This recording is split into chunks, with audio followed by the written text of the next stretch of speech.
मन लागो मेरो यार फकीरी में, मन लागो मेरो यार फकीरी में, फकीरी में, फकीरी में, फकीरी में, फकीरी में, मन लागू मेरो यार फकीरी में, मन लागू मेरो यार फकीरी में।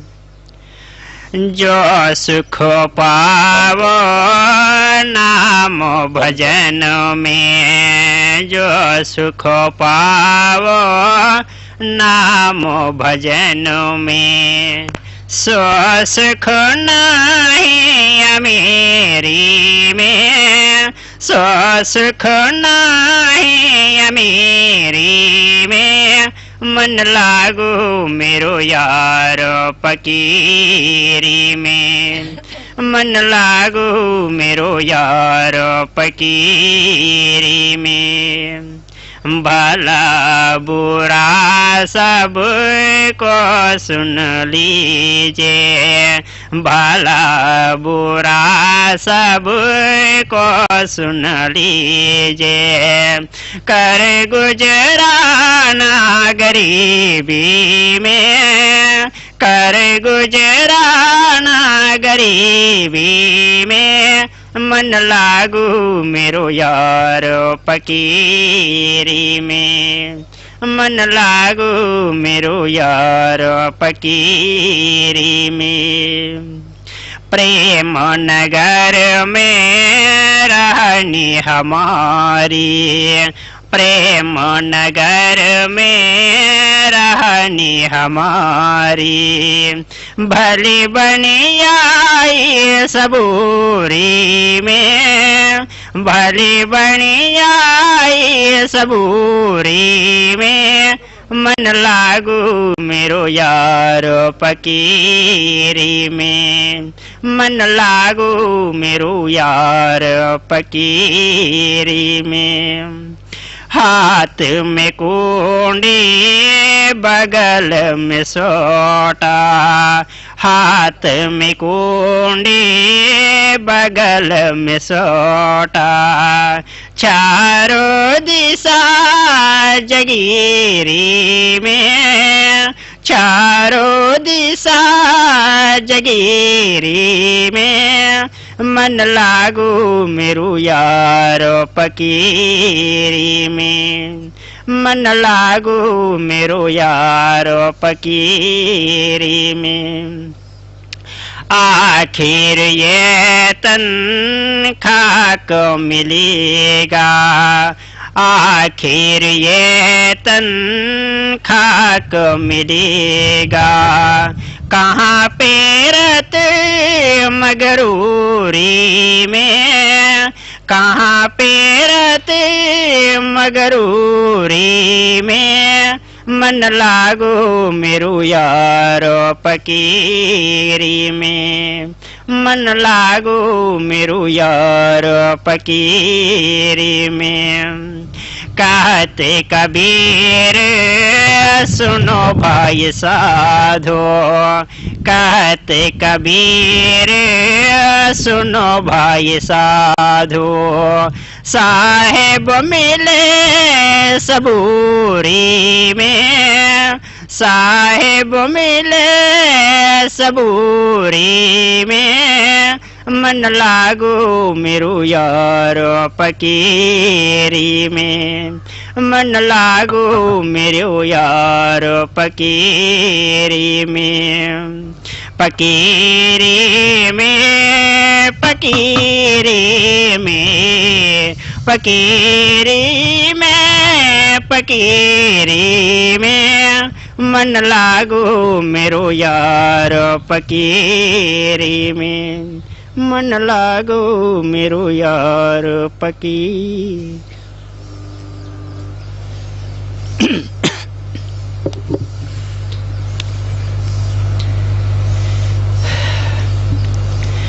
वाणी संत कबीर साहिब जी के शब्द। जाग पियारी अब क्या सोवे, रे न गए दिन काहे को कोवे। जाग पियारी अब का सोवे, रे न गए दिन काहे को खोवे। ये परम संत सदगुरु कबीर साहब जी की वाणी है। जैसे कि रोज रोज वाणी में संत महात्मा हमारे आप जैसे भूली हुई आत्माओं को जागृत ही करते आए। अब वही कबीर साहब फिर से आप वही वाणी लिखे हैं। जाग प्यारे अब का सोवे, रहन गई दिन काहे खोवे। हमें ये शंका हो सकती है कि भाई हम तो जागृत अवस्था में हैं और महात्मा फिर कहते हैं जागो जागो जागो। हम दिन भर तो जागृत अवस्था में रहते हैं, कारोबार करते हैं, नौकरी धंधा व्यापार कर रहे हैं, बाल बच्चों का पालन पोषण कर रहे हैं, लेकिन महात्मा कहते नहीं भाई दुनिया की तरफ तो हम जागे हैं, लेकिन अपने असलियत की तरफ से हम सोए हुए हैं। हम अज्ञान रूपी नींद में पड़े हुए हैं। महात्मा हमें अज्ञान रूपी नींद से जागृत होने के लिए कह रहे हैं, जो हम गफलत की नींद में सोए हुए हैं। महात्मा कहते हैं देखो 84 लाख शरीर भटकने के बाद, दुख भोगने के बाद में ये जो मानव शरीर का समय ये दिन के समान है। बाकी जो 84 लाख जीवा जून है वो रात के समान है।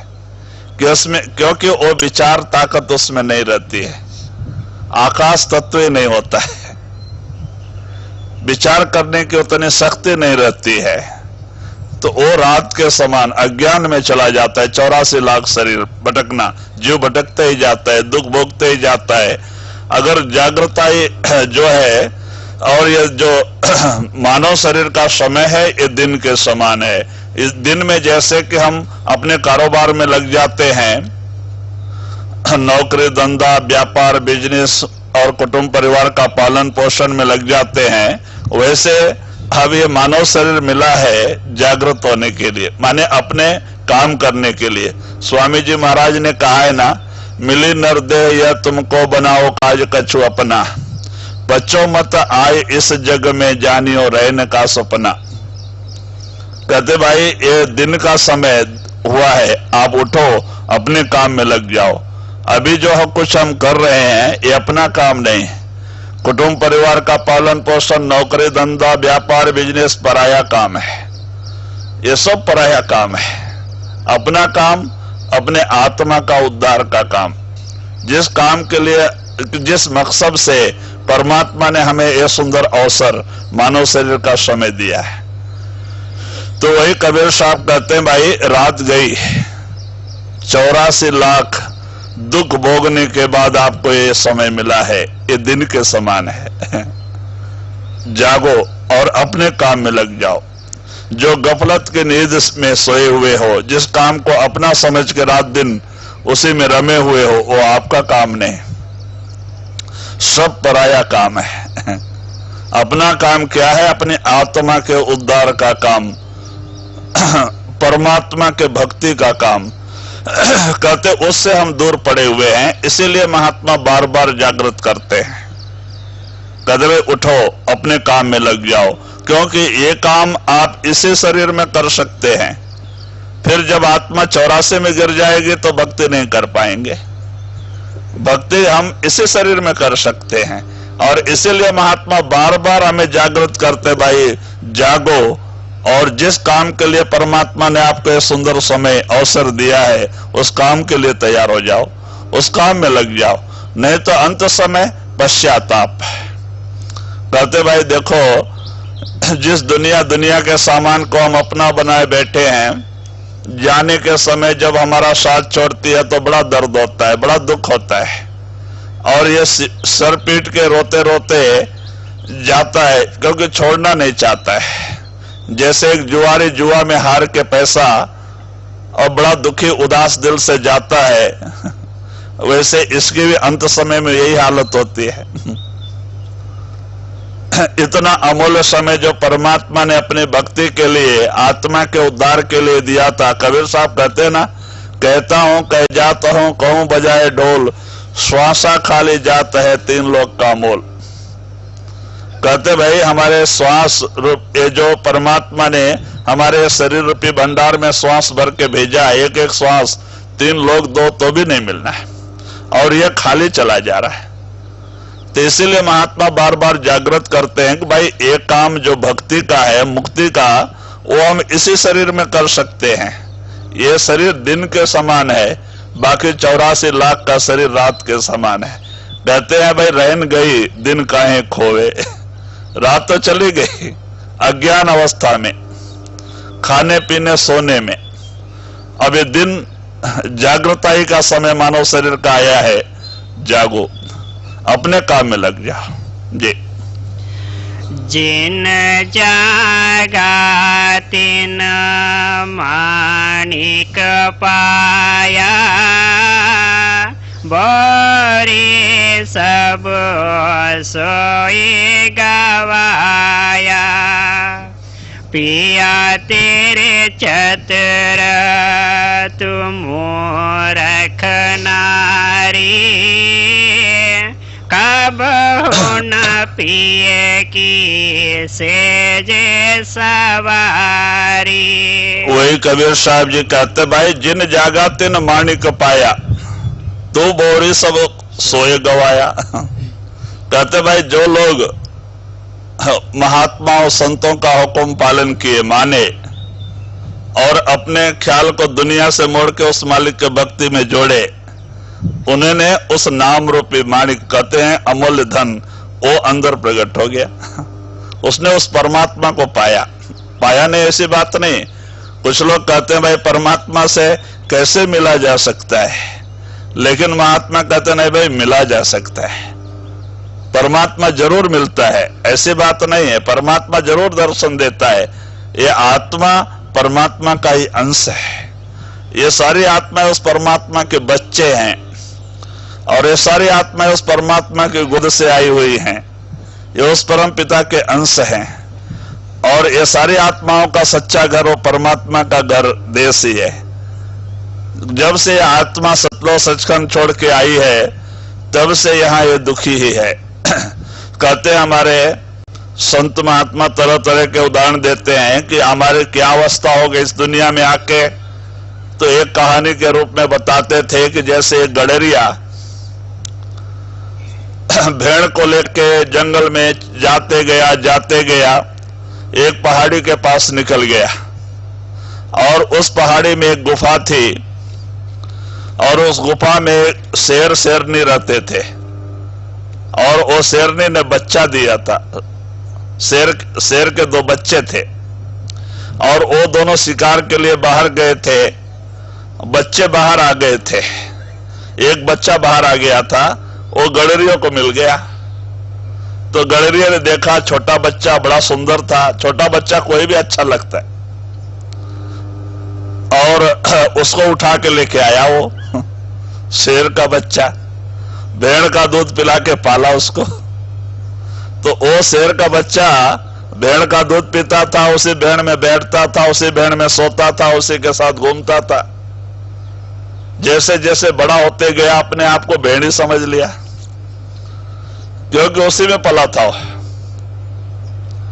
तो जब उसकी 3 साल की उम्र हो गई, बड़ा लंबा चौड़ा और ऊंचा शेर का भी कुछ शरीर होता है। जब वो पूरा जवानी की अवस्था में आ गया, लेकिन अपने आप को भेड़ ही समझा। तो एक बार वो गणरिया फिर भूर भरम से उसी तरफ चला गया, और जब वो उस जंगल में पहाड़ी के पास पहुंचा तो दूसरे शेर ने देखा, अरे भेड़ के अंदर शेर घूम रहा है। क्योंकि शेर जो है जंगल का राजा होता है। अगर वो एक दहाड़ लगाए तो जंगल जंगल हिल जाता है, कितने प्राणियों के गर्भ गिर जाते हैं। और ये शेर भेड़ के साथ घूम रहा है, जो जंगल का राजा। तो बाद में वो जो पहाड़ में रहने वाला जंगली शेर इस शेर के पास आया। आने के बावजूद भी ना कोई भेड़िया डरे ना भेड़ डरे, क्योंकि उसमें शेर खुद घूमता था, उनको आदत पड़ गई थी। तो बाद में वो जंगली शेर आके इस भेड़ में रहने वाले शेर के कान में कहता है, तू कौन है?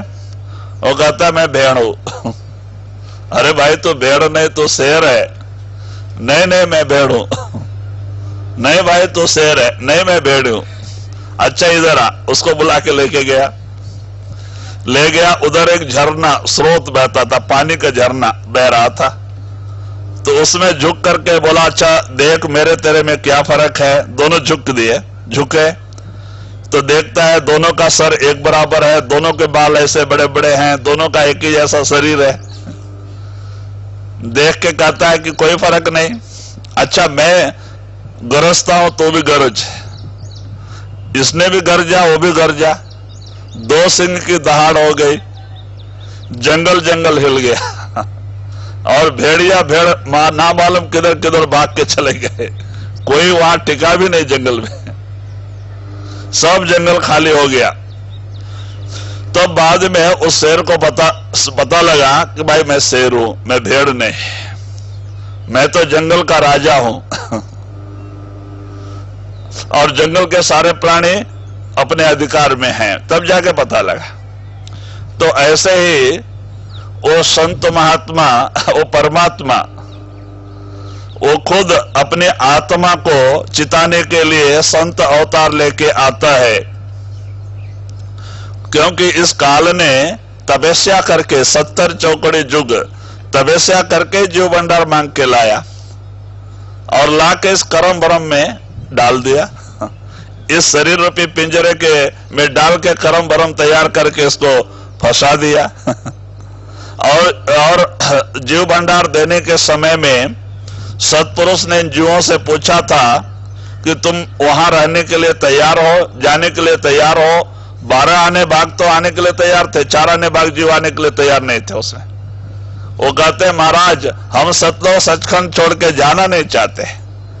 तो सत्पुरुष ने कहा भाई चलो, मैंने तो इसको जबान दे दिया है, अगर तुम्हारे तकलीफ होगा तुम हमें याद करोगे, तुम्हें लेने के लिए हम खुद आएंगे।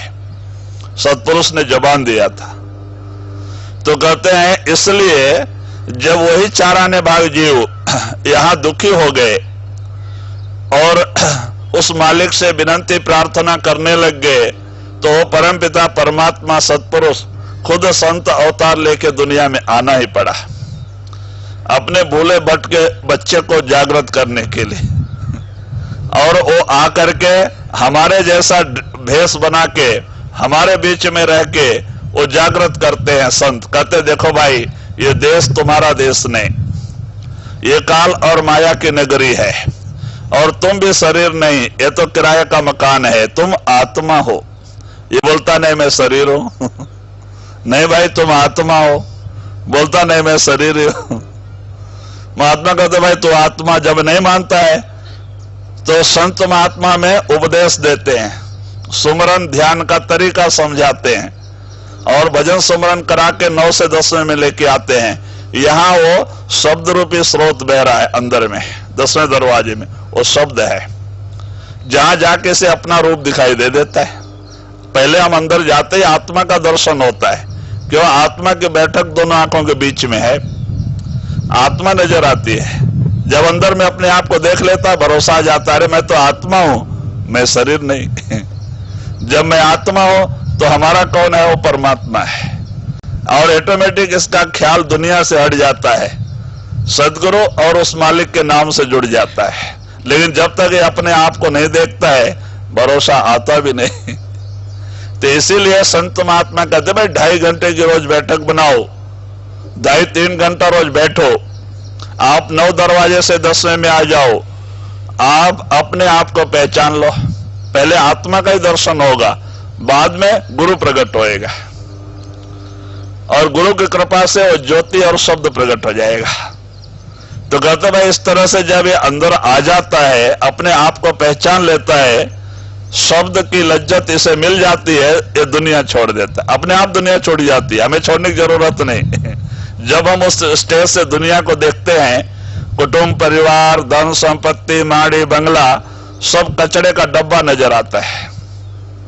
ऊपर से जब वहां से ज्ञान की दृष्टि से हम दुनिया को देखते हैं, सब कचड़े का डब्बा नजर आता है, जिससे हम प्रेम प्यार किए बैठे हैं। तो ऑटोमेटिक हमारा प्रेम प्यार दुनिया से हटके सदगुरु के चरणों से नाम से जुड़ जाता है। लेकिन उसके पहले महात्मा लाख सत्संग में समझाते हैं, हमारी समझ में आता नहीं, फिर मन धोखा दे देता है। वो कहते भाई तुम आत्मा हो, शरीर नहीं, और तुम्हारा कौन है? वो परमात्मा है, और दूसरा वो गुरु है जो परमात्मा से मिलाने का वादा किया है, तुम्हारी जवाबदारी लिया है, और तीसरा कोई नहीं। लेकिन मन मानता नहीं, फिर भी मन के दायरे में कर्म करते हैं, गुरु का हुक्म नहीं मानते। फिर संत भजन सुमरन करा के अंदर लाके जब आत्मा का दर्शन करा देते हैं, अपने आप को देख लेता है, भरोसा आ जाता है, अरे मैं तो आत्मा हूं, मैं शरीर नहीं, मैं कभी नहीं मरता, मैं कभी पैदा नहीं होता, मैं तो आत्मा हूं। तब इसको भरोसा आ जाता है और ये अपने घर जाने के लिए तैयार हो जाता है, लेकिन तब तक ये मानता भी नहीं। तो कहते यही हालत हमारी है। इसीलिए कबीर साहब कहते हैं कि जिन जागा तिन माणिक पाया, तू बोरे सब खोए गवाया सोए गवाया। कहते भाई जो लोग जागे, संतों का हुक्म माना, ओ माणिक, वो नाम प्रकट हो गया और वो परमात्मा से जाके मिल गए। और जो लोगों ने अज्ञान रूपी नींद में सोए रहे, इतना अमूल्य समय ये नर नारायण शरीर जो परमात्मा ने अपनी आत्मा के उद्धार के लिए दिया था, गवा बैठे। कहते हैं हाथ में हीरा आया, पत्थर समझ के फेंक दिए। हाथ में हीरा आया, बड़े भाग्य से हीरा मिलता है, पत्थर समझ के फेंक दिए। कहते यही हालत है जी। ते बोरे बोरापन की न भर जबन पिया अपन नाचे न। तो वही कबीर साहब कहते हैं कि भाई तूने पागलपना कर लिया, क्योंकि तू ऐसा सुंदर समय पाके भी जागृत ना हुई, तूने ब्रह्म में समय खो दिया। और इसीलिए हमें क्या शिक्षा मिलती है कि परमात्मा नाराज होके कि मानव शरीर पाके भी इन्होंने भक्ति नहीं किया, अपने आत्मा का उद्धार का इनको फिक्र नहीं हुआ, फिर मोह माया में इन्होंने इतना अमूल्य समय बर्बाद कर दिया। इसीलिए फिर वो हमें दुख के समुद्र में डाल देता है। 84 लाख जीवा जून में ढकेल दिया जाता है जी। घोर दुख के समुद्र में जाके आत्मा गिर जाती है। फिर ना मालूम कब ऐसा सुंदर समय मिले ना मिले। तो ये कहते हैं कि पिए तेरे चतुर तो मूर्ख नारी, कभी न पिए की सेज सवारी। तेरे पिया तो चतुर है, परमात्मा बहुत चतुर है। देखो आत्मा परमात्मा, स्त्री पुरुष दोनों एक ही घर में है, एक ही सैया पे हैं, दोनों का मिलाप नहीं। आत्मा भी इसी में है, परमात्मा भी इसी शरीर में है, लेकिन दोनों का आपस में मिलाप नहीं। क्यों? क्योंकि हमने उस प्रभु परमात्मा से प्रेम प्यार तोड़ दिया, दुनिया से जोड़ दिया, और इसीलिए वो पति नाराज हो जाता है। भाई जब हम पति से प्रेम प्यार नहीं करेंगे, दूसरे से प्रेम प्यार करेंगे, तो पति कैसे हमारे ऊपर खुश होगा? हमारी यही हालत हो गई। जिसने 9 महीने हमें मां के गर्भ में संभाला, पालन किया, बाहर निकलने के बाद घर मकान कुटुंब परिवार धन दौलत खेती गृहस्थी नौकरी धंधा सब दे के भेजा, सारा व्यवस्था किया परमात्मा ने, उसी को हम भूल गए। अपने उस पति को भूल गए और दूसरों के साथ प्रेम किए, दुनिया के सामान से। फिर वो परमात्मा कैसे खुश होगा? तो कहते हैं कि तू मूर्ख नारी, तो अपने पति से प्रेम करके पति को खुश करना था, तूने दूसरे से प्रेम किया। पति कैसे खुश होगा? वो परमात्मा तुझे कैसे दर्शन देगा? है तो दोनों एक ही साथ में, लेकिन आपस में मिलाप नहीं। जी। जाग देख पिया से जना तेरे, ताहे चाड़े उठी गए सवेरे। तो वही कबीर साहब कहते हैं कि तू उठ, जागृत हो और देख। तू दूसरी तरफ ख्याल रखने के कारण से तेरे पति आए और नाराज होकर तेरा साथ छोड़ के चले गए, तेरा खाट खाली हो गया। देखो, एक कहानी आती है, संत उदाहरण देते हैं कि एक राजा के 360 रानियां थी। और राजा एक दिन एक रानी के पास जाता था, फिर उस रानी के पास आने के लिए उसको 1 बरस लग जाता। 1 बरस लग जाता था। तो एक दिन उसका सबसे छोटी रानी के घर नंबर था, तो राजा ने उसको संदेश भिजवाया, आज उसका नंबर है बोल के। तो उसने सारा अपना खाट बीट सजाया, हार फूल डाला, गादी विधि डाला, और राजा को कोई ऑफिस के कारोबार में, माने कि कुछ राजकरण ऑफिस के काम में उनको लेट हो गई, और करीब 11 साढ़े 11 बजने को आए, इसको नींद आने लग गया। तो उसने दासी से कहा, भाई तू देख, तू जागते रहना, कहीं राजा आ जाए तो हमें उठा देना। और आप सो गई।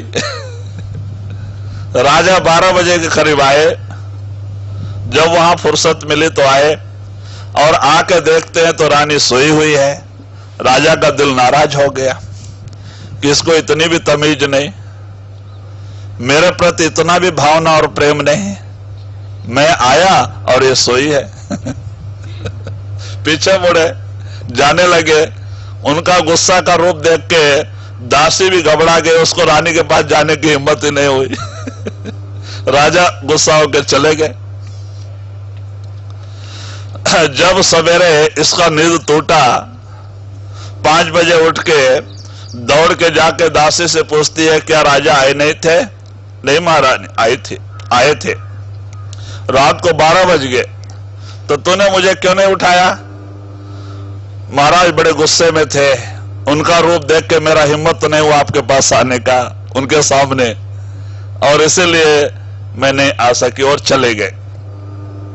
बहुत बुरा कहने लग गई कि तूने कैसा काम किया, मुझे जगाया नहीं, अब फिर मेरा 1 बरस रास्ता देखना पड़ेगा।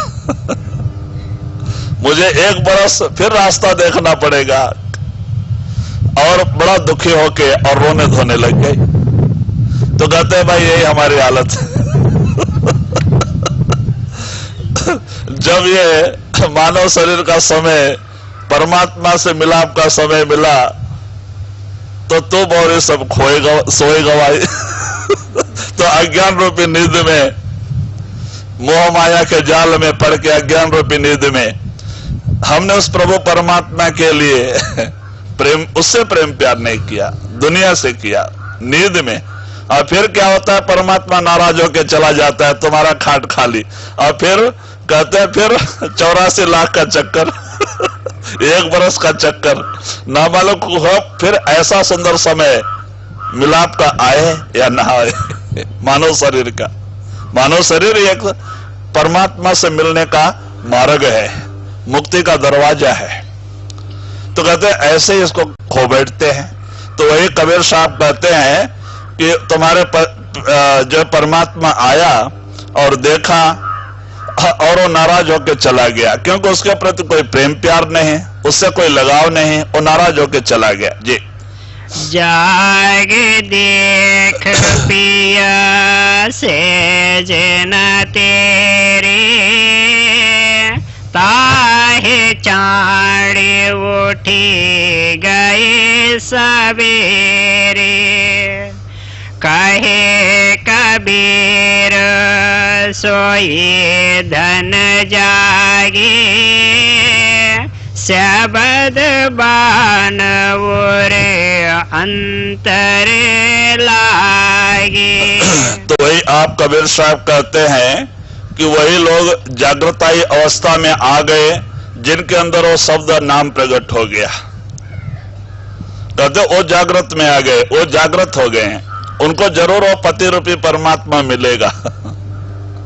और जिन्होंने गुरु का हुक्म नहीं माना, भजन सुमरन करके वो शब्द को प्रकट नहीं किया, नाम को प्रकट नहीं किया, वो अज्ञान रूपी नींद में सोए ही रह गए। वो पति रूप परमात्मा कैसे खुश होगा? तो कहते हैं, इसीलिए महात्मा कहते भाई दुनिया में रहो, कारोबार करो। महात्मा कभी मना नहीं करते हैं, क्योंकि संत महात्मा भी बाल बच्चे में रहे हैं। देखो गुरु नानक के 2 बच्चे थे, श्री चंद लक्ष्मी चंद, और कबीर साहब भी संसार में ही रहे, और रविदास भी उन्होंने गृहस्थ आश्रम में ही रहे, तुकाराम जी भी गृहस्थ आश्रम में ही रहे, लेकिन उन्होंने अपना प्रेम प्यार दुनिया से हटा के मालिक के नाम से जोड़ा, मालिक के बन के रहे। इतना ही फर्क है, हम दुनिया के बन के रहते हैं, वो मालिक के बन के रहते हैं। वो परमात्मा खुश हो जाता है कि इसने हमसे प्रेम प्यार किया है, दुनिया को छोड़ के हमसे प्रेम प्यार किया है। वो जरूर दरवाजा खोल देता है, दर्शन दे देता है।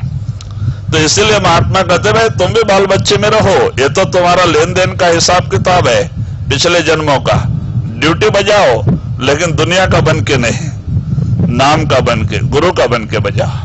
अपना प्रेम प्यार दुनिया से निकाल लो, सदगुरु के चरणों से नाम से जोड़ लो, और रहो बाल बच्चे में, ड्यूटी बजाओ।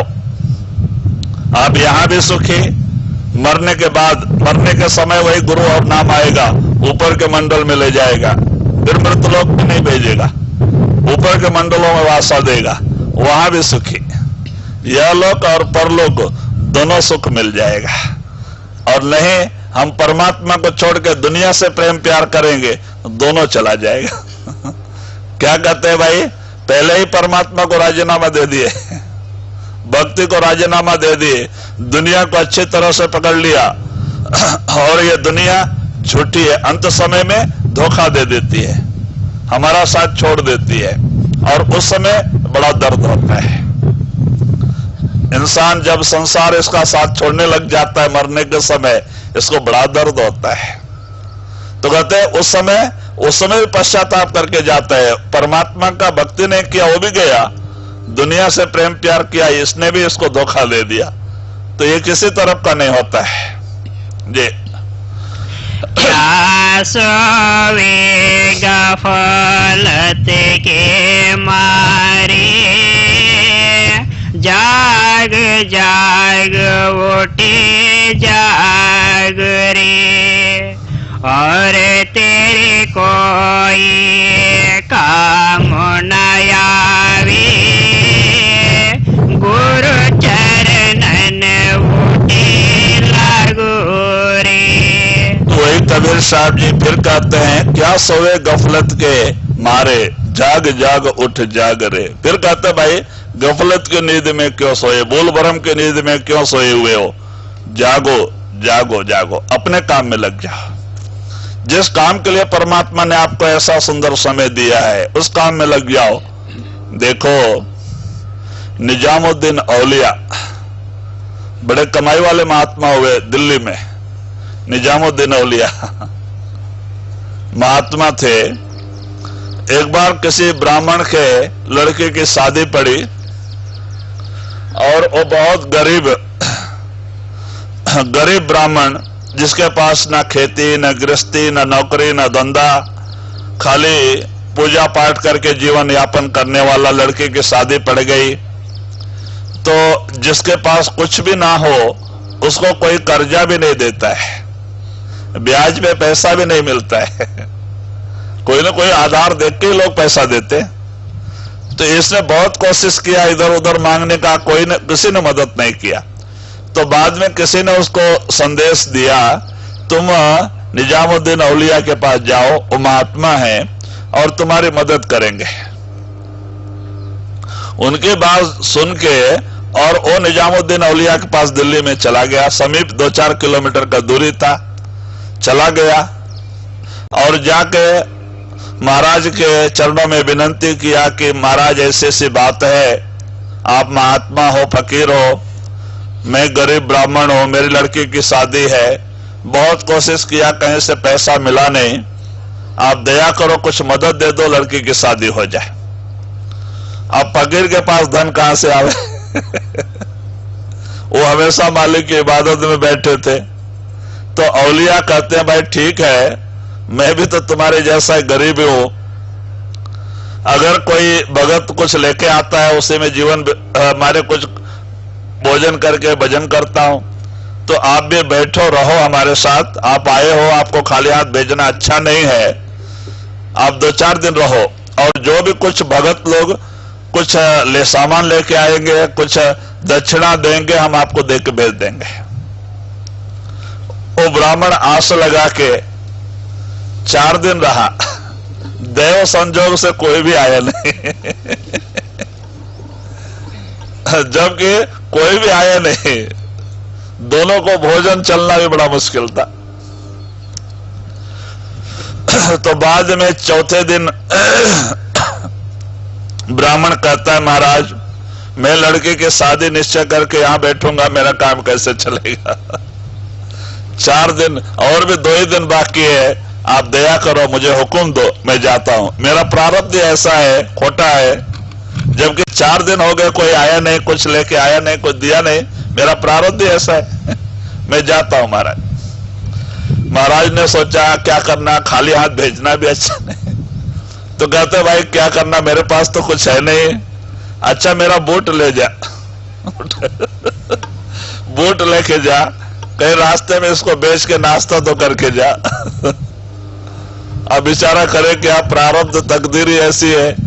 तो उसी को कपड़े में लपेट के अपने बगल में रख के और पश्चाताप करते हुए चला के महात्मा समझ के गए, वहां भी कुछ मदद तो नहीं मिली। बड़ा सोच में पड़ा था, बेचारा जा रहा था, करीब 8-10 किलोमीटर गया होगा कि आगे अमीर खुसरो जो निजामुद्दीन औलिया का मुख्य शिष्य था, गुरुमुख शिष्य था, और वो अरबिया के नवाब के पास में मंत्री के पद में था। दोनों का आपस में खटपट हो गई थी, और वो मंत्री पद को राजीनामा देके अपना सारा धन 17 ऊंट के ऊपर लाद के, और वहां अरबिया से एक ऊंट का क्या होता है, एक के पीछे एक बांध देते। एक के पूंछ में एक ऊंट बांध देते, और वो लाइन से आते रहते, पहला ऊंट पकड़ के जाते रहते, सब लाइन से आते रहते, कारवां ऐसे ही जाते रहते। तो वो 17 ऊंट धन अपना सारा ऊंट पे लाद करके लेके आ रहा था महाराज जी के आश्रम में रहने के लिए। बड़ा आदमी था वो। और जैसे ही वो ब्राह्मण के समीप आने लगा जंगल में, वैसे वैसे उसको पीर की खुशबू आने लगी, कुछ एक तरह का आनंद आने लगा। तो सोचता है कि ऐसा कोई पेड़ों में भी कोई फूल नहीं है जिससे कि हमारे दिमाग में आनंद महसूस हो, खुशी महसूस हो, और ये खुशबू कहां से आ रही? वो ब्राह्मण जैसे जैसे नजदीक आ रहा है, खुशबू ऐसे ऐसे बढ़ती जा रही, और ब्राह्मण उसके पास से पीछे चला गया तो खुशबू पीछे से आने लगी। तो वो दौड़ के जाकर उस ब्राह्मण का हाथ पकड़ लिया, कहता है महाराज आप कहां से आ रहे हैं? तो वो रो के कहने लगा क्या कहना, मैं कोई महात्मा समझ के निजामुद्दीन औलिया के पास गया, मेरे लड़की की शादी है, कुछ मदद करेगा। तो उन्होंने कहा भाई 4 दिन रहो, कोई कुछ लेके आएगा तो हम तुम्हारी मदद कर देंगे, लेकिन भाग्य मेरा ओछा, मैं 4 दिन रहा, कोई भी नहीं आया। और मैं जब उनसे मोहलत लेके जाने लगा तो कहते अच्छा मेरा बूट लेके जाओ, कहीं किसी को बेच के नाश्ता तो करके जा। तो महाराज वो बूट मैं लेके जा रहा हूं, उन्हीं का बूट है। बोलता बताओ, देखा पीर की, गुरु का? बोलता वो इसी का सुगंध था। क्योंकि वो कमाई वाला वो भी था, वो भी, उसकी भी रूह अंदर गई थी, गुरु प्रकट था उसका। तो कहता अच्छा भाई इसको तुम बेचोगे? महाराज पुराना बूट है, जो आप समझो दे दो, मैं चाय पानी पी के चला जाऊंगा। तो अमीर खुसरो कहता, भाई इसकी कीमत तो मैं नहीं दे सकता, हाँ जो मेरे पास है मैं उतना जरूर दे सकता हूं। तो कहता, एक ऊंट मेरे जीवन निर्वाह के लिए एक ऊंट काफी है, ये 16 ऊंट धन मैं उस बूट की कीमत में दे रहा हूं। और सारे ऊंट का रस्सी खोल के, माने जो अपने ऊंट के पीछे बांधा था, 16 ऊंट की रस्सी उनके हाथ में दे दिया कि आप ले जाओ और अपना कारोबार कर लो। ये उस बूट की कीमत तो मैं नहीं चुका सकता, लेकिन मेरे पास इतना है, ये मेरे जीवन के निर्वाह के लिए एक ऊंट काफी है, ले जाओ। ब्राह्मण बड़ा खुश हो गया और गया, और उसने शादी भी अच्छी तरह से किया, बड़ा रईस बड़ा आदमी बन गया उस स्थान पे। और जब निजामुद्दीन माने कि अमीर खुसरो अब उस बूट को उसी टॉवेल में लपेट के अपने सिर पे रख के बड़े प्रेम और प्यार से आया, हाथ पैर धोया, महाराज जी के दर्शन के लिए अंदर गया और जाके वो बूट खोल के उनके सामने रख दिया। तो वो देख के निजामुद्दीन औलिया हंसे, कहते, अरे ये तुम्हें कहां मिल गया? कहता, महाराज मैंने खरीदा है। क्या कीमत दिया? 16 ऊंट धन। तो महाराज हंस के कहते, तुम्हें बड़ा सस्ता मिल गया। तुम्हें बड़ा सस्ता मिल गया। तो उसने अपने उसको ये लगा लिया और बाद में वही वो अमीर खुसरो निजामुद्दीन के एक मुख्य शिष्य हुए और अपने बाद में उन्हीं को अपनी जगह बिठा के गए। तो कहते भाई इस तरह से कहते जो गुरुमुख होते हैं उनको दुनिया की चीज की कदर नहीं, अपने गुरु की कदर होती है। देख तो कि कोई भी संत होते हैं तो अपने गुरु की महिमा गाते हैं, आप नहीं।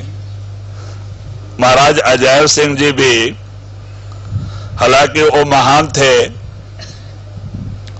आप सतलोक सचखंड पहुंचे थे, लेकिन कभी भी सत्संग चालू करने के पहले सावन कृपाल को नमस्कार करके ही सत्संग करते थे। और कहते हैं कि ऐसे बाबा सोमनाथ महाराज भी जब कहीं महाराज सावन सिंह महाराज जी की चर्चा आ जाती थी तो आप पूरा नाम नहीं लेते थे, खाली महाराज जी कह के और उनकी जुबान बंद हो जाती थी, आंख से पानी चालू हो जाता था, गला रुदल जाता था, आंख से पानी बहने लग जाता था और कुछ बोल भी नहीं पाते थे, क्योंकि गुरु से उनका इतना प्रेम और प्यार होता है। गुरु क्योंकि भाई जो अंदर जाएंगे, जो गुरु को आप अपने अंदर प्रकट कर लोगे तो आपको भरोसा आ जाएगा गुरु किस हस्ती का मालिक है, वो कैसे अपने जीवों की रक्षा कर रहा है, तब जाके उसका भरोसा और पता लग जाता है। लेकिन जब तक हम अंदर ही नहीं जाएंगे, गुरु को ही नहीं प्रकट करेंगे, तो गुरु क्या चीज है हमें क्या पता चले। तो इसीलिए कहते हैं एक गुरुमुख शिष्य के लिए अपना सर्वस्त्र गुरु ही होता है। ऐसे ही एक बार सावन सिंह महाराज जी ने एक फेटा मांगा बेबी लाजो से, बेबी एक पगड़ी लेके आ। तो बेबी पगड़ी लेके आई तो महाराज कभी उसको खुला करके नहीं देखते थे, लपेट के और सत्संग में जाते थे। तो उस दिन उनकी मौज क्या हो गई, खुला करके देखने लग गए तो बीच में फटा हुआ था। तो कहते बेबी ये तो फटा हुआ है, पुराना है, इसको फेंक दे, दूसरा लेके आ। तो बेबी उसको लपेट के लेके गई, उसको अपने बगल में रख के दूसरा नया पगड़ी ला के दिया। तो महाराज हंस के कहते अरे बेबी वो फट गया, पुराना है, उसको क्यों फेंक दो उसको? कहते नहीं महाराज, इसको मैं संभाल के रखूंगे। तो क्या करेगी रख के? नहीं महाराज मैं याद के लिए संभाल के रखूंगी। तो कहते हैं कि हाँ बेबी ठीक है, धन्य है। तो ऐसे ही मैं एक बार आगरा गया था, तो चाचा जी महाराज माने जो स्वामी जी महाराज जी के भाई थे, वो गुरु बने थे। मैं उनके पास गया था तो उन्होंने स्वामी जी महाराज जी का एक साल और प्रसाद मुझे दिया था। तो वो प्रसाद तो मैं उसी समय खा लिया, लेकिन वो साल अभी तक मैं संभाल के रखा हूं। मैं नामदान के पहले 1 घंटा उसको ऊपर डाल के भजन बैठ के और फिर जाके नामदान हमेशा मैं देता हूं, क्योंकि वो संतों की चीज है।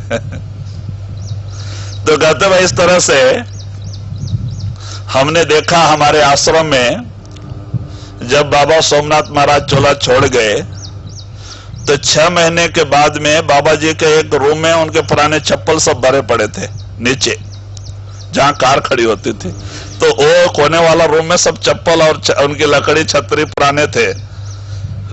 तो उसको क्या किए, सब देख के कुछ नया तो कुछ रख लिए, बाकी सब ले जाके वो टांकी के पास में जहां खाद कचरा फेंका जाता वहां फेंक दिया गया। जमाल भाई क्या करते थे, पानी छोड़ने के लिए जाते थे सुबह शाम, तो पानी वहां चालू करके और फिर जगह जगह टांकी में पानी भरते थे। तो उस समय उन्होंने देखा सब चप्पल पड़ा है, सब बाबा जी का है। उन्होंने बड़ा टोकरी लाके सब भर के ले जाके अपने गेट रूम में छुपा दिया। सब रख लिया, नहीं तो ऐसे ही पड़ा रहेगा, कोई ले जाके कोई पहनेगा या फेंक देगा, कचड़े में चला जाएगा। ये गुरु की चीज है। तो वो लाके सब रख लिए गेट में। और हम नाइट ड्यूटी करते थे, हम सोए हुए थे उस समय। और शाम को उठने के बाद 6 बजे तो जमाल भाई ने बताया कि राम सिंह बड़ी ऊंची चीज मिल गई, दौलत मिल गई। बोले क्या? बोले बाबा जी का बहुत खजाना मिला है। बोले कहां मिल गया? तो चप्पल बताते। सब कपड़े से ढक के रखा है उन्होंने, कभी 25-30 जोड़ी है चप्पल, रबर के, चमड़े के सब। बोला अच्छा ये खजाना आपको मिला? बोला तो बोले किधर मिल गया? तो बोलते अरे वो टांकी के पास कचड़े में फेंक दिया गया था। तो आप क्या करोगे? कहते हैं मैं कुछ कहानी बताऊंगा, गुरु की महिमा का बयान करूंगा। तो जो लोग कहेंगे महाराज जी का कोई सामान मिले तो अच्छा था, उनको एक जोड़ी दो। कि भाई इसको संभाल के रखना। तो जमाल भाई का काम ही यही था, कोई भी आवे तो गुरु की महिमा, इतनी उनको कहानी आती थी कि आप उनके पास सारा दिन भी बैठो तो खत्म नहीं होती थी। बड़े अच्छे फकीर थे वो। देखो आखिरी प्रसाद बाबा जी चोला छोड़ने के 4 दिन पहले बुधवार को, क्योंकि हम नाइट ड्यूटी करके और रात को ड्यूटी करके ऐसे ही भजन बैठते थे 3 बजे से, और फिर 6 बजे से चाय पी के हम भी खेती में काम करने को जाते थे, नाइट ड्यूटी करके भी 1 बजे दोपहर तक खेती में काम करते थे। मेहनत, कठिन मेहनत था। खेती में काम करके 1:30 बजे बेल होता था खाने का, और 1:30 बजे खाना खा के 2 बजे से 6 बजे तक 4 घंटा सोते थे खाली। तो उसमें इतनी गहरी नींद आती थी हमको पता ही नहीं चलता था, क्योंकि रात भर नींद नहीं, और फिर 1 बजे तक अच्छा मेहनत करते, बहुत मेहनत करते थे, खेती में काम करते थे, थके होते थे और खूब नींद आती थी। तो हम जब उठे तो हाँ, तो बाद में तो हम नींद में सोए हुए हैं, 3 बज रहा, 1 ही घंटा हो गया सो के। बाबा जी ने एक सेवादार भेजा, जाओ राम सिंह को बुलाओ। तो वो सेवादार आए, कहते बाबा जी बुला रहे हैं। बाबा जी बुलाया, बोला तो हमको बड़ा डर लगता था कि किसी ने कुछ कंप्लेन दे दिया होगा नाइट ड्यूटी का। तो डर के मारे वही ख्याल आता था, जबकि हम ड्यूटी बराबर करते थे, लेकिन ना मालूम कोई कंप्लेन दिया, बाबा जी बुला रहे, डांटेंगे। डर लगता था। तो हम डर के मारे गए, उठ के, बहुत नींद थी, आंखें नहीं खुल रहा था, क्योंकि 1 ही घंटा सोए थे अभी। भाग के गए, महाराज जी के चरणों में मत्था टेक दिए। तो वहां पे नायर खड़े थे, नायर, करवसप्पा, लक्ष्मण और कृष्णप्पा ने बेरनार, और ऐसे 5-6 आदमी पहले से खड़े थे, पुष्पा मां सब खड़े थे। तो महाराज कहते हैं कि बेटा पहाड़ का हाल तैयार हो गया है, पहले तो जा देख के आ, फिर मुझे जाना है, और मेरे जाने के बाद तुझे ड्यूटी करना पड़ेगा, शरीर छोड़ने के 4 दिन पहले। लेकिन मेरे समझ में नहीं आया, मैं तो नाइट ड्यूटी करता था ना, और बाबा जी पहाड़ पे जाएंगे जाएंगे बोल के बहुत पुकार था। तो मैं सोचा बाबा जी पहाड़ पे जाएंगे, मुझे ड्यूटी करना है, इसलिए पहले भेज रहे हैं, जाओ पहले देख के बोल के मेरे समझ में नहीं आया वो बात। तो मैं बोला महाराज मैं जमाल भाई को भी लेके जाता हूं, क्योंकि वो गेट में रहेगा, मैं ड्यूटी करूंगा, क्योंकि महाराज जाएंगे। मैं वो ख्याल से कहा कि मैं जमाल भाई को लेके जाता हूं। तो महाराज हंसे और कहते अच्छा भाई उसको भी बुलाओ। तो जमाल भाई को मैं, क्योंकि दोनों की दोस्ती थी, हम दोनों साथ में ही रहते थे गेट में। तो जमाल भाई को बुला के लेके आए। तो जमाल वो भी ऐसे ही दर्शन किया। तो बाबा जी ने हमको एक केला और 8 रुपया दिया, जमाल भाई को भी एक केला और 8 रुपया दिया। तो हम बोले महाराज पैसा क्यों? क्योंकि हम लोग ट्रैक्टर से जाने वाले हैं और आश्रम का ट्रैक्टर को सामान लेके जाने का है पहाड़ पे। तो बोले तुम लोग ट्रैक्टर में जाओ आदमी लोग, और 2 औरत थे, भागीरथी और उसकी लड़की, भागीरथी और जीजा भाई, वो जो है वो तुम लोग बस से जाओ बोले। तो बाद में हम बोला महाराज जब ट्रैक्टर से ही जाना है और ये बड़े बड़े लोग सब साथ में हैं, फिर 8 रुपया क्यों? कहते नहीं बेटा रहने दो, रख लो। तो बाद में हम लोग पहाड़ पे आए और सवेरे 4 बजे ट्रैक्टर निकलने वाला था। उस समय महाराज ने दर्शन दिया और कहा कि देखो एक दिन रह के चले आना, सबको हिदायत दिया कि एक दिन रह के चले आना। लेकिन एक दिन ट्रैक्टर उधर रोक लिए। हम लोग शुक्रवार रात को पहुंचना था, लेकिन शनिवार रात को पहुंचे। एक दिन ट्रैक्टर कोई काम में लगा दी, ईंट ढोने काम में, और लेट हो गया। महाराज का जबान बंद। और उस तरह बहुत बीमार थे, डॉक्टर चेकअप कर रहा था। हम लोग रात को 11:30 बजे आश्रम पहुंचे। अब जो रोज 2-2 दफा दर्शन करने वाला, हम लोग को 3 दिन से दर्शन नहीं, हालत खराब है। और सब लोग, प्रेमनाथ जी सब लोग खड़े हैं, कहते ऊपर नहीं जाने का, ऊपर नहीं जाने का। लेकिन हम लोगों ने किसी का बात सुना नहीं, भाग के ऊपर चले गए, क्योंकि हम लोग को दर्शन के बगैर हम लोग की हालत खराब थी। गए तो डॉक्टर चेकअप कर रहे थे, खिड़की से देखे, दरवाजा बंद था। बड़ा डॉक्टर चेकअप कर रहा था, महाराज जी का तबीयत खराब था। हम लोग ने खिड़की से ही दर्शन किया शनिवार रात को 11 बजे के टाइम, 11:30 बजे रहे, और उतर गए। और वही सवेरे नाश्ता करके कुछ मकाई डाल रहे थे, हम और फॉरेन वाले 14 लोग विदेशी आदमी थे, सब लोग सत्संग हाल के सामने मक्का डाल रहे थे। तो इतने में पुष्पा मां बाहर निकली, 11:20 कुछ ऐसा, कहते महाराज ने चोला छोड़ दिया। और हम लोग को भरोसा ही नहीं हो, महाराज ऐसे कैसे चोला छोड़ेंगे? तो बाद में पहले हम लोग ही भाग के गए थे, क्योंकि हम लोग पास में ही थे। तो कहते इस तरह से हो गया। तो कहते वही बात अजैब सिंह महाराज ने खुलासा किया, जबकि अजैब सिंह महाराज को हम पहले दर्शन के लिए गए थे 86 में। दामू जी गेट पे थे, उन्होंने परिचय दिया, महाराज सोमनाथ का शिष्य है, सेवा में रहते थे। महाराज ने कहा अच्छा दरवाजा बंद करो। मुझे मालूम है, दरवाजा बंद कर दिए।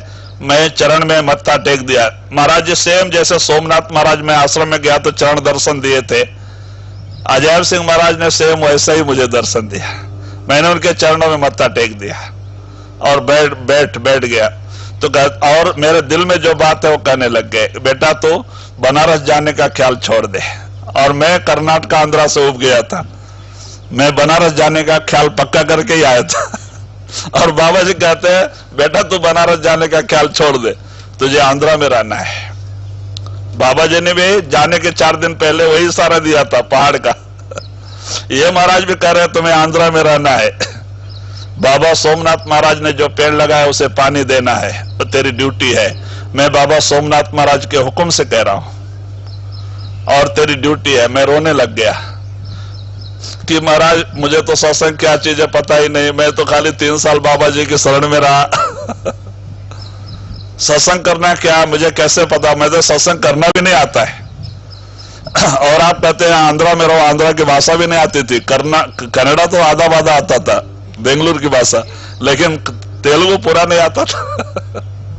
तो कहते बेटा जा, सब गुरु करता है।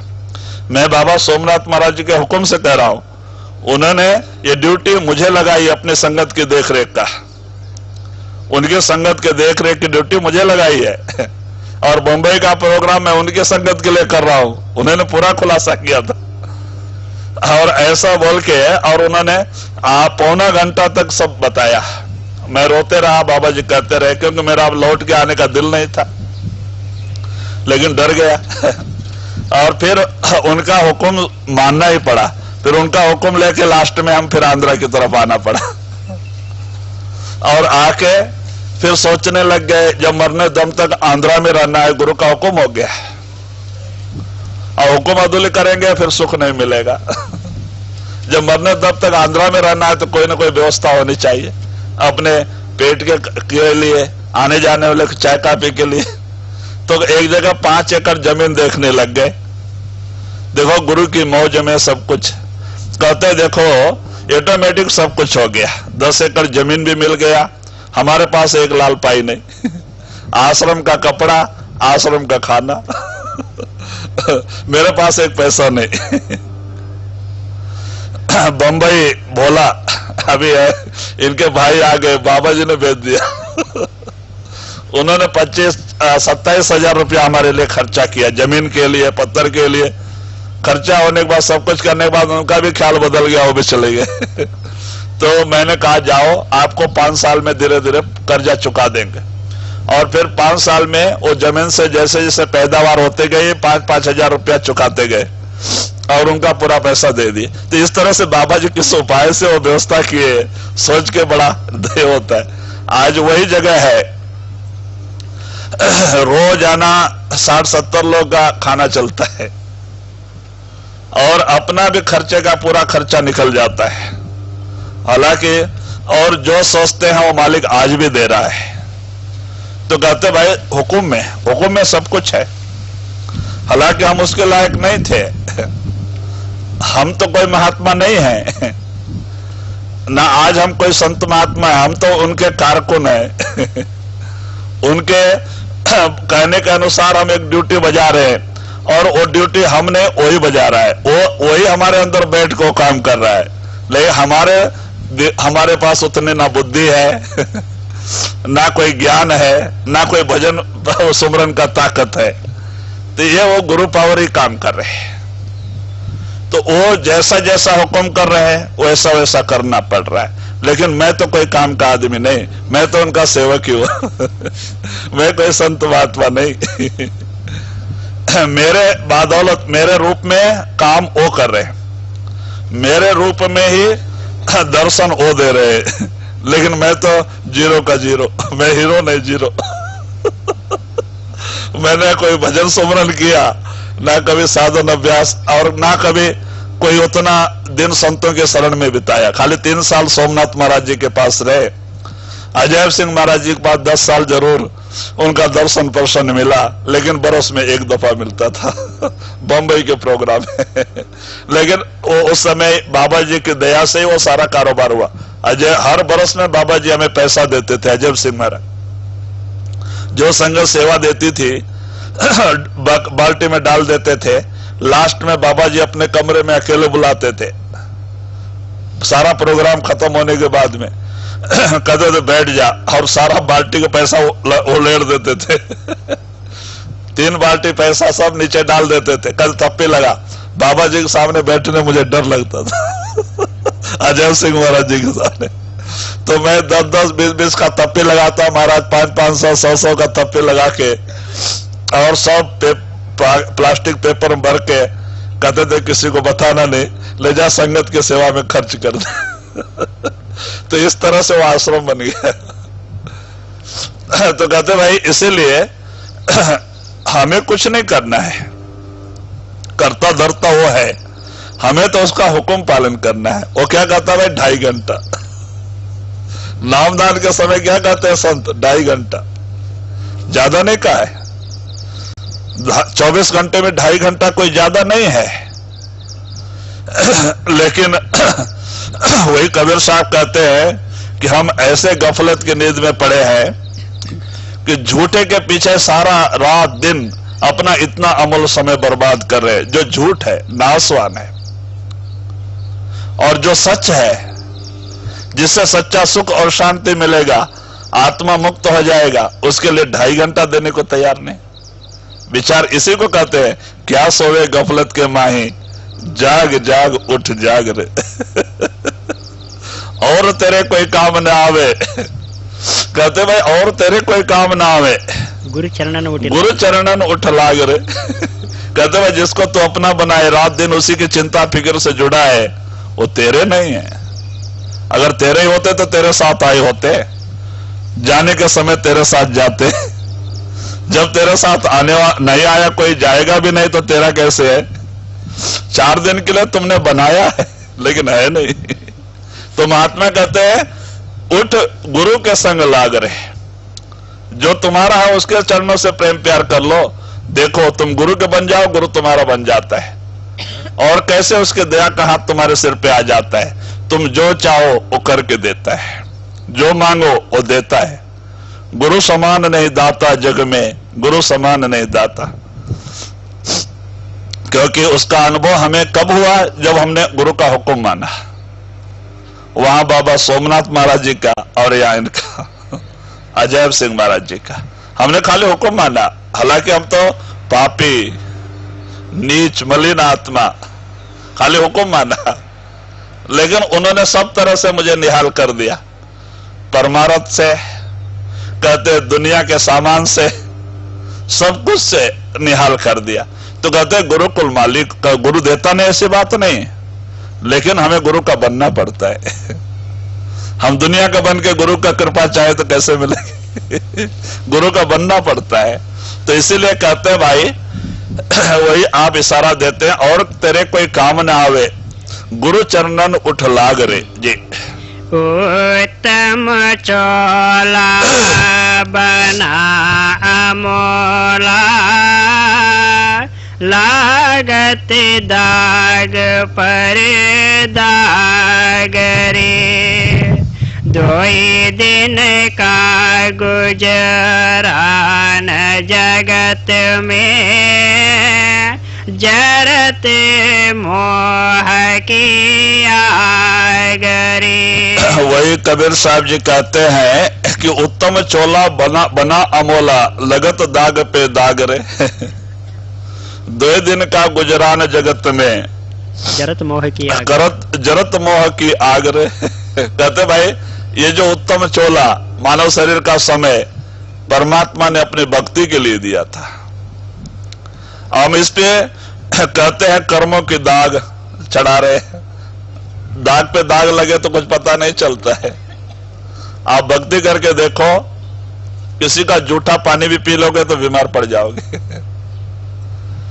अगर हमारा मन मलिन है, हम किसी का भी जूठा पीवे, कुछ भी खाएं पिए, कुछ पता ही नहीं चलता है। क्योंकि दाग के ऊपर दाग पड़े तो पता भी नहीं चलता है। कीचड़ कीचड़ चढ़ते। आप थोड़ा मन निर्मल हो जाएगा तो आपको पता चलेगा कि भाई कुछ फर्क पड़ गया। कहीं किसी घर खाने से भी कुछ ज्यादा कम हो गया, बीमार पड़ जाते हैं। पानी कोई बच्चे ने जूठा कर दिया, कोई माई ला के दे दिया, पी लिया तो बीमार पड़ जाते हैं। तुरंत पता चल जाता है कुछ गड़बड़ हो गया। भाई जब मन निर्मल होगा, आपका मन साफ होगा, उस पे दाग, सफेद कपड़े पे दाग लगता है तो दिखाई देता है।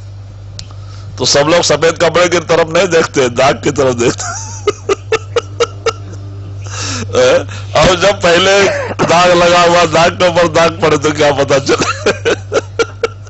तो कहते भाई ये हालत है। परमात्मा ने ये सुंदर अमूल्य मानव शरीर का सुंदर जो है कि इतना निर्मल शरीर परमात्मा की भक्ति के लिए दिया। हम कर्म करके उस पे पाप के मेल चढ़ाते जा रहे हैं। तो कहते वही इशारा देते हैं, 2 दिन का गुजरान जगत में, जरत मोह की। हाँ, 2 दिन का गुजरान जगत में। कहते भाई 2 दिन का ही है सब खेल तमाशा। ब्रह्मानंद कहते ना, 2 दिन का जग में मेला, सब चला चली का खेला। कोई चला गया, कोई जावे, कोई गठरी बाद सिधावे, जे कोई खड़ा तैयार अकेला, सब चला चली का खेला। 2 दिन का जग में मेला, 2 दिन का। महात्मा इसको 4 दिन कहते हैं।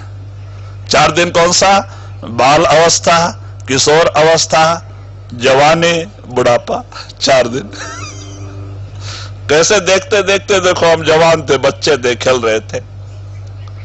देखते देखते बाल अवस्था गया, किशोर अवस्था गया, जवानी गई, बाल सफेद हो गए, बुढ़ापा आ गया, चौथा स्टेज आ गया। कि देखते देखते देखो, पहले मैंने देखा है, आज से 20 साल पहले, मैं 20-30 साल पहले मैं बचपन में देखता था कि बच्चों के अंदर 6-7 बरस की उम्र तक उसको ज्ञान भी नहीं होता, कुछ ज्ञान, बोलने को भी नहीं आता था। मैंने अपने बचपन में देखा है, समझ ही नहीं होती थी, 7-8 साल तक तो समझ ही नहीं होती थी। लेकिन आज युग में कितना परिवर्तन आ रहा है। 2 साल का बच्चा बोलने लग जाता है, और वो जो बात पूछता है उसका हम जवाब भी नहीं दे सकते। भाई कैसा कंप्यूटर, हमारा दिमाग भी कंप्यूटर बनते जा रहा है। सब परिवर्तन हो रहे, सब बदल रहे, फिर हम नहीं बदले तो कैसा। तो कहते भाई ये 4 दिन की ये दुनिया का हमारा जो संबंध है 4 दिन का, तो इसीलिए कहते हैं कि उठ क्या तन सराय में जीव मुसाफिर करता बहुत दिन। आगे ले लो। तन सराय में जीव मुसाफिर करता बहुत दिमाग रे, रैन बसेरा कर ले डेरा, चलन सवेरा करे। वही कबीर साहब जी कहते हैं कि भाई मुसाफिर धर्मशाला में जाता है, सराय में जाता है, वहां जाके अहंकार करे। भाई धर्मशाला तो सबके लिए होता है, रात को जो जाते हैं सोते हैं और सवेरे गट्टर बांध के चल देते हैं।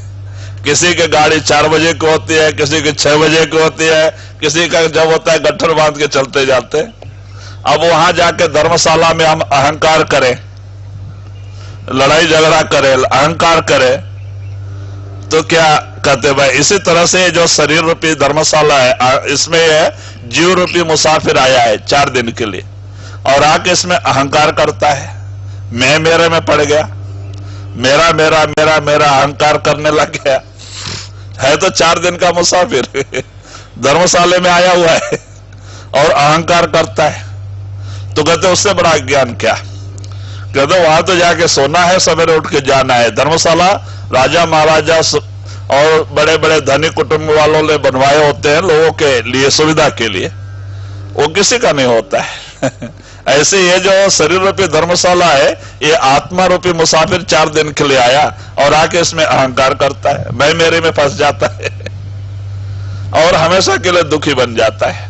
हमारा मैं मेरी ही हमें नरकों की सजा भुगताती है, फिर 84 लाख जीवाजून में डाल देती है। वही नीचे रैन बसेरा कर ले डेरा, चलन तो वही कबीर साहब कहते भाई ये तो रैन बसेरा है, डेरा डाल लो और सवेरे अपना रास्ता ले लो। और उसके बारे में क्या सोचते हो, ये अच्छा नहीं है, वो अच्छा नहीं है, ये ऐसा है वैसा है, तुम्हें क्या करना है। अरे भाई रात को सोना, सवेरे उठ के जाना है। तो कहते हैं वहां पे 3 तूफान करने की क्या, लड़ाई झगड़ा करने की क्या जरूरत है। ना कोई कुछ लेके आया, ना कोई कुछ लेके जाएगा। तो इसीलिए कबीर साहब कहते हैं भाई तुम्हें तो सोना है और सवेरे उठ के जाना है, और आगे कुछ क्या सोचना। तो इसीलिए महात्मा कहते हैं इसी तरह से ये आत्मा रूपी मुसाफिर इस तन रूपी सराय में 4 दिन के लिए आया और इस अहंकार में आके फंस जाता है, मैं मेरी में। और रात दिन लड़ाई झगड़ा तूफान, और इसी के दुनिया के चिंतन में इतना अमल समय खोके अंत समय पश्चाताप। जी ए संसार विषय रस माते, देखो समझे विचार रे, मन भवरात जे विष के वन को, चले बेगम के बागरे। वही आप कबीर साहब जी कहते भाई ये संसार क्या है, विष के बेल है, और मन जो है इसमें मस्त हो गया है, इस दुनिया के चिंतन, दुनिया के सुख वैभव जमा करने में, विषय विकार में मन उसी का रूप होके कहते हैं कि यही जो मन ही है जो हमें नरकों में लेके जाता है, मन ही जो कर्म करवाता है, मन ही है जो 84 के जेल खाने में भटकाता है। इसीलिए महात्मा कहते हैं देखो भाई, इस दुनिया में तुम्हारा शत्रु कोई नहीं, सब अपने हैं। अगर तुम्हारा कोई शत्रु है तुम्हारे अंदर बैठा है और तुम्हारा मन है, उसका कहना मत मानो, गुरु का कहना मानो। स्वामी जी महाराज ने अपनी बाणी में भी कहा है, सतगुरु कहे करो तुम सोई, मन के कहे चलो मत कोई, यह भव में गोते दिलवावे, सतगुरु से बेमुख करवावे, मित्र न जानो बैरी पूरा, सतगुरु से यह डारे दूरा। कहते उसको मित्र मत समझो, यही तुम्हारा शत्रु है जिससे तुम प्रेम प्यार किए बैठे हो, जिसके सामने गुरु को भी राजीनामा दे देते हो, गुरु का हुक्म नहीं मानते हो, मन का हुक्म मानते हो। कहते यही तुम्हारा शत्रु है, यह तुम्हें कभी भी इस भवसागर से निकलने नहीं देगा। तो कहते भाई इसका कहना मत मान। कहते हैं कि हे मन, तू इस विष के, कहते इस विष के जो इसको छोड़ के चल बेगम के बाग रे, उस बाग में चल जहां कोई गम नहीं कोई चिंता नहीं, आनंद ही आनंद है। कौन सा देश है? वो सतलोक सचखंड, वो तुम्हारा देश है, तुम्हारा घर है, सतलोक सचखंड है जी। चले कर्म लगाई चित्त में, हुआ मन से ते नागरे, बैठा नहीं समझ सुख सागर, बिना प्रेम वैराग रे। तो वही आप कबीर साहब जी कहते हैं, ये यहाँ पे कर्म और धर्म रूपी केचुली पहन के ये नाग क्या हो गया है? कर्म रूपी केचुली, कर्म और धर्म, इसमें जीव फंस गया और इस केचुली को पहन करके ये इंसान एक नाग बन गया। कहते हैं एक नाग बन गया है। देखो आज कितने लड़ाई झगड़ा चल रहे भाई, क्यों?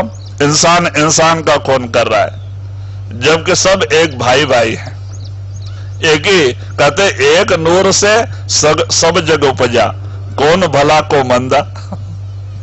कहते भाई एक परमात्मा की ज्योति से सारे आत्माएं उतरी हुई है, आज उनमें कितना लड़ाई झगड़ा क्यों हो रहा है? धर्म के ऊपर, जात के ऊपर। तो महात्मा कहते भाई कौन सा जात? परमात्मा ने कौन सी जात बनाई है? अरे भाई जब परमात्मा की कोई जात नहीं तो वहां से आई हुई आत्मा की क्या जात हो सकती है? जब सूरज का कोई जात नहीं, उसमें से आई हुई प्रकाश की क्या जात हो सकती है?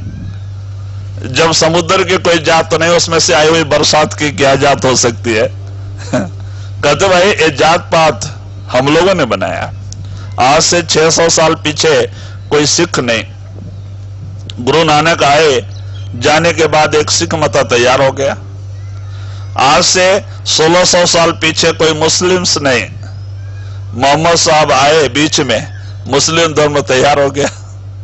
और आज से 2500 बरस पीछे कोई क्राइस्ट नहीं, क्रिश्चियन नहीं, ईसा मसीह आके गए, क्रिश्चियन धर्म तैयार हो गया। कहने मतलब ऐसा बीच में बने, हम लोगों ने नहीं बनाया, हम लोगों ने बनाया, परमात्मा ने नहीं बनाया। तो कहते भाई जीव अज्ञान वशात, कहते इस तरह से कर्म और ब्रह्म में पड़ के एक नर नाग बन जाता है, दूसरे की हिंसा करने लग जाता है। जबकि नर से नारायण बनना था, नाग बन गया। तो वही आप इशारा देते हैं, बैठा नहीं समझ सुख सागर, बिना प्रेम वैराग रे। कहते हैं बैठा नहीं समझ सुख सागर, बिना प्रेम वैराग रे। कहते हैं कभी भी संतों के समागम में जाके शांति से बैठे नहीं। आप वहां पे जाओ संतों के सत्संग में, प्रेम और वैराग लेके जाओ। जब दुनिया से राग रहेगा सत्संग समझ में नहीं आएगा, कुछ वैराग भी जरूरी है। तो उस हिसाब से जाके सत्संग सुनो, सत्संग आपके समझ में आएगा, आपके ऊपर असर करेगा, आपके अंदर प्रेम वैराग रहेगा। तो और नई दुनिया से राग रहेगा, दुनिया से सारा दुनिया का चिंतन भरा रहेगा, सत्संग समझ में नहीं आएगा। तो इसीलिए बैराग भी जरूरी है जी। साहेब भजे सो हंस कहावे, कामे क्रोधे कागरे, कहे कबीर सुनो भाई साधो, प्रगटे पूर्ण भागरे। फिर वही कबीर साहब जी इशारा देते हैं, कहते भाई अगर साहेब भजे सो हंस कहावे, कहते भाई जो सतगुरु का नाम सुमरन भजन करता है वो हंस हो जाता है। कौन? कागे क्रोधी का, हाँ, कामे क्रोधी कागरे। कहते हैं भाई कामे भी, क्रोधी भी और कौवे के गुण वाले, जिनके अंदर कौवे के गुण होते हैं। कौवे को कोई भी देखता है तो पत्थर मारते। तो कहते भाई ऐसे गुण वाले लोग भी मालिक का नाम सुमरन करके एक नर से हंस हो जाते हैं, महात्मा बन जाते हैं। तो कहते उस मालिक के नाम में इतनी बड़ी पवित्र और निर्मल है, तो इसीलिए कहते भाई उस मालिक का नाम सुमरन करो। 2.5 घंटे अपना समय दो, कम से कम 2.5 घंटा, उससे ज्यादा भी समय दिया तो अच्छा है, लेकिन कम से कम 2.5 घंटा समय दो। मालिक का नाम सुमरन से प्रेम प्यार कर लो। कैसे? कहते हैं कामी क्रोधी और दुर्जन, कहते उनका भी उद्धार हो जाता है, वो भी हंस बन जाते हैं। उस नाम में ऐसी ताकत है। हमारे महाराज ने भजन में भी लिखा नहीं, गणिका अजामिल जैसे पापी नाम अनेकन तारी, पतित पावन नाम निर्मल तुम क्यों चले विसारी। कहते हैं गणिका अजामिल पापी, सब पापी पापी थे, ऐसे लोग भी नाम का स्मरण करके महात्मा बन गए, उनका उद्धार हो गया, आपका उद्धार क्यों नहीं होगा? तो कहते भाई आप भी उस नाम से प्रेम प्यार करो, तो आप कौवे से हंस हो जाओगे। कहते भाई आपके सारे अवगुण दूर हो जाएंगे, आप हंस कहलाओगे, मुक्ता चुनोगे, मुक्ता खाओगे। तो इस तरह से नाम के सुमरन करने से ही एक मानव में परिवर्तन आता है, एक नर नारायण बन जाता है जी। साहेब भजे सो हंस कहावे, कामे क्रोधी कागरे, कहे कबीर सुनो भाई साधो, प्रगटे पूर्ण भागरे। राधा